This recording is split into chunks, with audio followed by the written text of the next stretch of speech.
నమస్తే ఎన్ఎస్బీ న్యూస్కు స్వాగతం. నేను మీ శరత్. ప్రకాశం జిల్లా YSR Congress party social media జిల్లా కన్వీనర్ ఓదరగుడి విజయ్ కుమార్ బ్రెయిన్ స్ట్రోక్తో ఒంగోలు వెంకటరమణ హాస్పిటల్ ఐసీయూలో చికిత్స పొందుతున్నారు. విషయం తెలుసుకున్న జిల్లా అధ్యక్షులు దర్శి ఎమ్మెల్యే డాక్టర్ బూచెపల్లి శివప్రసాద్ రెడ్డి పరామర్శించి అండగా ఉంటానని ఆర్థిక సహాయం చేసి వచ్చారు.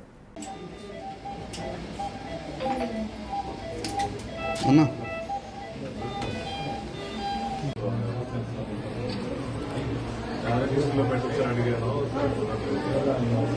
సర్జరీ చేస్తే పెడదాం.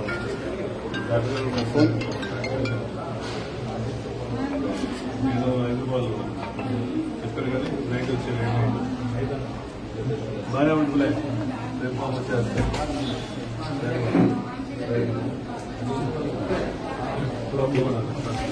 అమ్మా అటెల్లమ్మా, అమ్మా అటెల్లమ్మా.